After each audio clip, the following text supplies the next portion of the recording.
Hello guys, ഇത് വൈകുന്നേരത്തെ വെയിൽ കാണിച്ചില്ല കേട്ടോ. ഇത് നമ്മൾ 2 ദിവസം മുമ്പിട്ട് ഒരു മാങ്ങ തിന്ന വീഡിയോ ഉണ്ട്. അപ്പോൾ അതിൻ്റെ ബാക്കി ഇതാട്ടോ. ഇത് നമ്മുടെ നാട്ടിൽ കൂർക്കാപ്പുളി എന്ന് പറയും. അപ്പോൾ അതിൻ്റെ കുറച്ച് മുളക് ബാക്കിയുണ്ട്. അപ്പോൾ നമ്മൾ അതും കൂടി ഒന്ന് ടെസ്റ്റ് അടിക്കട്ടോ.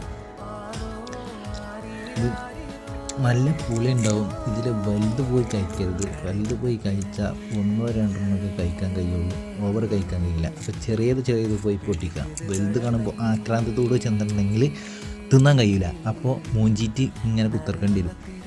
തിന്നാൻ പറ്റാതെ പല്ലൊക്കെ പൊളിച്ചിട്ട് അങ്ങനെ ഇരിക്കേണ്ടി വരും. അപ്പോൾ ആക്രാന്തമില്ലാതെ ചെറുത് പൊട്ടിച്ച് കഴിക്കണമെങ്കിൽ കുറേ കഴിക്കാം. പിന്നെ ഓവർ കഴിച്ചിട്ട് വയറ് ലൂസായിട്ടുണ്ടെങ്കിൽ ഞാൻ ഉത്തരവാദിയല്ല. ഇപ്പോൾ കഴിച്ചവരുണ്ടെങ്കിൽ കമൻറ്റ് അറിയിക്കുക, കഴിക്കാത്തവരുണ്ടെങ്കിൽ കഴിച്ചു നോക്കുക. അപ്പോൾ ഇതൊക്കെ പൊട്ടിച്ചിട്ട് അച്ചാറും ഉപ്പും മുളകൊക്കെ കൂട്ടി അടിക്കുക. Okay, bye, thank U.